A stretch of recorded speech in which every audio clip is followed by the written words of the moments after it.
Hello everyone, welcome back once again. हम बिहार जीविका के area coordinator and community coordinator के लिए जो प्रैक्टिस सेट वो देख रहे थे। ये सुबह की आपकी जो क्लास हुई है उसी का ये प्रैक्टिस सेट है। ठीक है, तो चलिए स्टार्ट करते हैं। हमारा पहला प्रश्न है कि बिहार सरकार की औद्योगिक नीति का प्राथमिक उद्देश्य क्या है।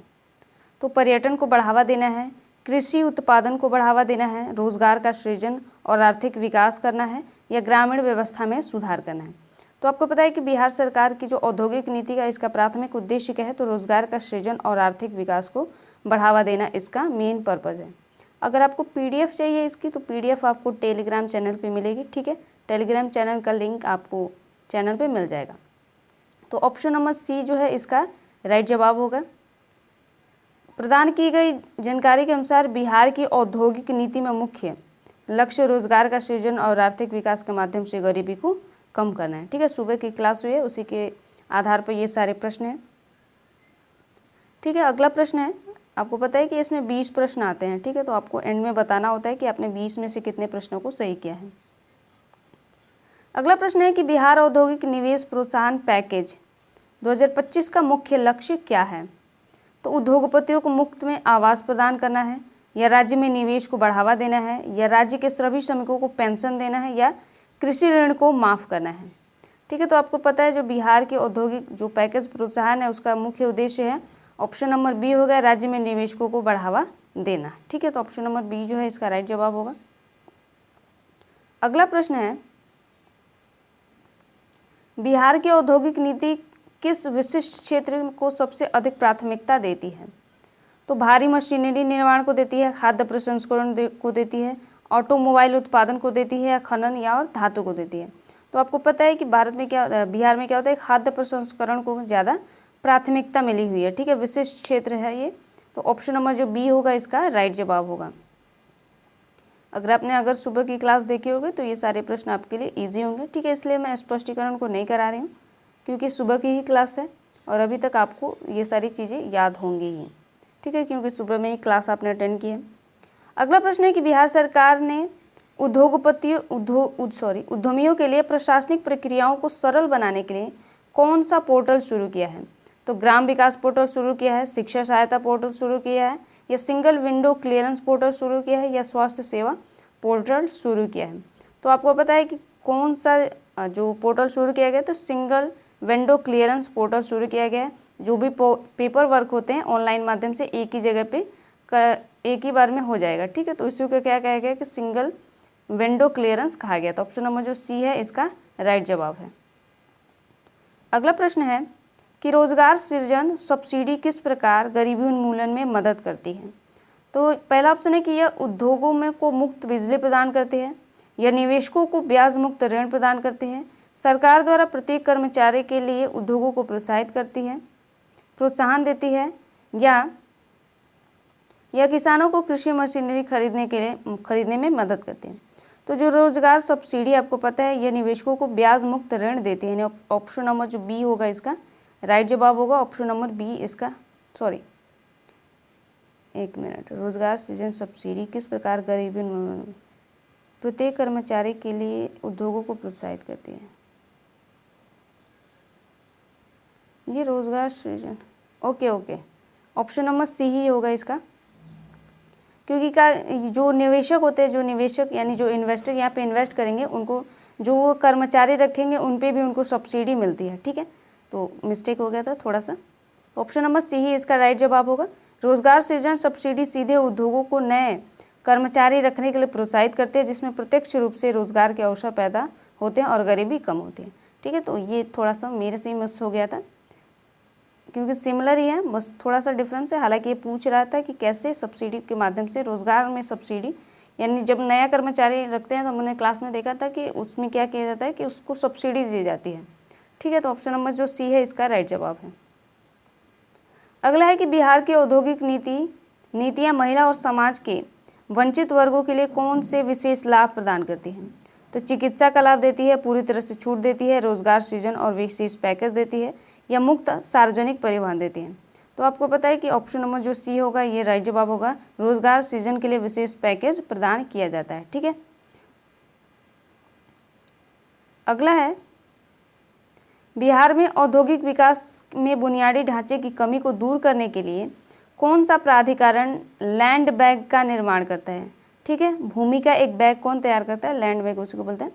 तो बिहार राज्य का पर्यटन निगम करता है, बिहार राज्य का जल बोर्ड करता है, या बिहार औद्योगिक क्षेत्र विकास प्राधिकरण करता है, या बिहार राज्य कृषि आयोग करता है। तो ऑप्शन नंबर जो सी होगा इसका राइट जवाब होगा, बिहार औद्योगिक विकास क्षेत्र विकास प्राधिकरण जो है ये करता है। ठीक है, तो ऑप्शन नंबर सी इसका राइट जवाब होगा, जो लैंड बैंक का निर्माण करता है, यानी उसको जिम्मेदारी उसकी होती है।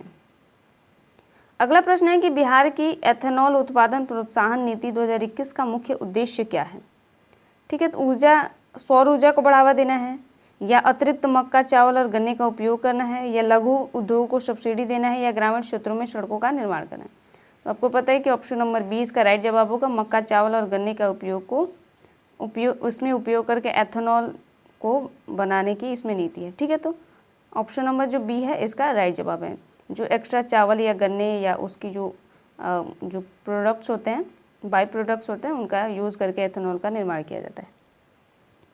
अगला प्रश्न है कि बिहार की औद्योगिक नीति रोजगार सृजन के अलावा बाहरी प्रवास की समस्या का समाधान कैसे करती है?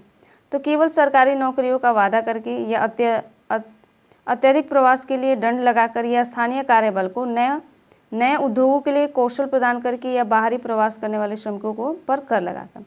तो आपको पता है इसका राइट जवाब होगा ऑप्शन नंबर जी, जो कार्यबल हैं उसको नए उद्योगों के लिए कौशल प्रशिक्षण प्रदान करके। ठीक है, यहाँ पे जो भी नया रोजगार सृजन होगा या जो भी फैक्ट्री वगैरह बैठेंगे उसके अनुसार उनको क्या किया जाएगा, कौशल प्रशिक्षण प्रदान किया जाएगा, जिससे क्या होगा कि यहाँ के जो लोग हैं वो बाहर ना प्रवास करें। ठीक है, अगला प्रश्न है कि बिहार स्टार्टअप नीति 2022 के तहत नए व्यवसाय को किस प्रकार की वित्तीय सहायता प्रदान की जाती है? तो 10 साल के लिए ब्याज मुक्त ऋण दिया जाता है, या 10 वर्षों के लिए वार्षिक सब्सिडी दी जाती है, या 10 लाख का नगद पुरस्कार दिया जाता है, या 5 वर्षों के लिए मुक्त कार्यालय स्थल प्रदान किया जाता है। तो जो स्टार्टअप नीति है उसके तहत 10 साल के लिए ब्याज मुक्त ऋण प्रदान किया जाता है, यानी ऑप्शन नंबर जो ए होगा इसका राइट जवाब होगा।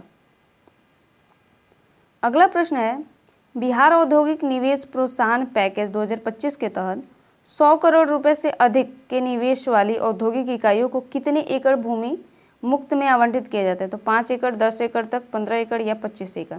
तो आपको पता है कि 10 एकड़ तक की भूमि उनको मुफ्त में दी जाती है।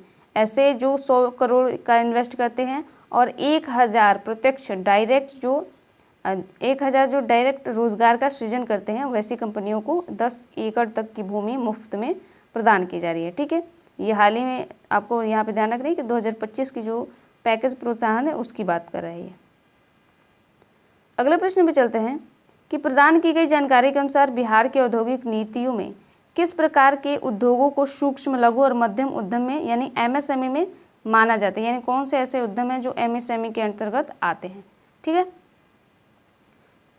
तो जो केवल शहरी क्षेत्रों में स्थित है वे, या जो प्रति इकाई कम पूंजी ऊर्जा का उपयोग करते हैं और अधिक श्रम अवशोषित करने में सक्षम है, या जिनका वार्षिक टर्नओवर 1000 करोड़ से अधिक है, या जिनके पास केवल 10 से कम कर्मचारी हैं। तो आपको पता है कि जो एमएसएमई के तहत क्या आता है, तो वे ऑप्शन नंबर बी होगा, जो प्रति इकाई कम पूंजी और ऊर्जा का उपयोग करते हैं लेकिन अधिक श्रम को अवशोषित करते हैं। एमएसएमई में आपको पता है कि जो छोटे जो कंपनियां होती है, छोटे जो उद्योग होते हैं, उनमें क्या होता है कि ज़्यादा रोजगार सृजन करने की क्षमता होती है। ठीक है, इसलिए क्या किया जाता है कि एमएसएमई को अगर एक कोई बड़ी फैक्ट्री लगती है तो उसमें 100 या 1000 तक वर्कर होंगे, वहीं जो एमएसएमई है उसमें वहाँ पे 1 लाख तक या 20,000, 30,000, 50,000, यानी उसमें क्या होता है जो छोटे उद्योग होते हैं उसमें बहुत ज़्यादा रोजगार सृजन करने की क्षमता होती है। ठीक है, क्योंकि इसमें वर्कर्स ज़्यादा लगते हैं। तो इसलिए अगला प्रश्न है, बिहार सरकार की बिहार वस्त्र और चमड़ा नीति 2022 का मुख्य उद्देश्य क्या है? तो नए कपड़े और चमड़ा संयंत्रों के लिए विशेष सब्सिडी प्रदान करना है, या केवल सूती वस्त्र उद्योग को बढ़ावा देना है, या बिहार के बाहर के उद्योगों को निःशुल्क शुल्क लगाना है, या विदेशी कपड़ा आयात को प्रतिबंधित करना है? तो आपको पता है जो बिहार सरकार की वस्त्र और चमड़ा नीति 2022 है उसमें नए जो कपड़े और चमड़ा संयंत्रों के लिए विशेष सब्सिडी प्रदान करनी, यानी कोई अगर नई फैक्ट्री लगा रहा है कपड़े और चमड़े के लिए तो उसको उसमें सब्सिडी प्रदान की जाएगी। तो ऑप्शन नंबर जो ए है इसका राइट जवाब होगा। अगला प्रश्न है कि बिहार में औद्योगिक विकास में सहायता के लिए राज्य सरकार ने किस प्रकार के बुनियादी ढांचे विकसित करने पर विशेष ध्यान केंद्रित किया है? तो केवल रेलवे लाइन में या सड़क, बिजली आपूर्ति और समर्पित औद्योगिक पार्क, समुद्री बंदरगाह या शैक्षणिक संस्थान? ठीक है, तो आपको पता है कि ऑप्शन नंबर जो बी है इसका राइट जवाब होगा। सड़कें, बिजली आपूर्ति और समर्पित औद्योगिक पार्क जो क्या है औद्योगिक विकास के लिए हेल्पफुल होते हैं, यानी बेसिक जो चीज़ें होती हैं वहाँ पे मिलनी चाहिए, तभी एक जॉब या एक कहे कि एक फैक्ट्री लगती है। ठीक है, अगला प्रश्न है कि निम्नलिखित में से कौन सी नीति ग्रामीण गरीब परिवारों को छोटे व्यवसाय स्थापित करने में मदद करने के लिए 2 लाख रुपए तक का अनुदान प्रदान करती है? तो बिहार आजीविका मिशन परियोजना जीविका है, या मुख्यमंत्री उद्यमी योजना है, या सतत जीविकोपार्जन योजना है, या लाडली बहन योजना है? तो यहाँ पे होना चाहिए था मुख्यमंत्री लघु उद्यमी योजना।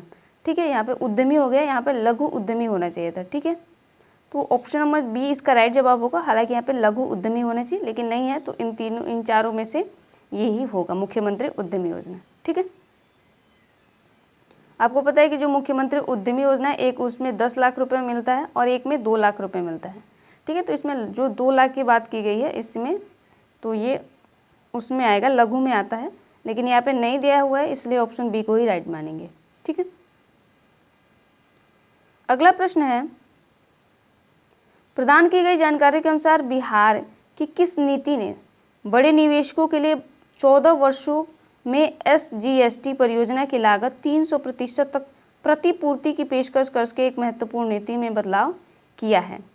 तो बिहार स्टार्टअप नीति 2022, या बिहार औद्योगिक निवेश प्रोत्साहन पैकेज 2025, एथेनॉल उत्पादन प्रोत्साहन नीति 2021, या बिहार वस्त्र और चमड़ा नीति 2022?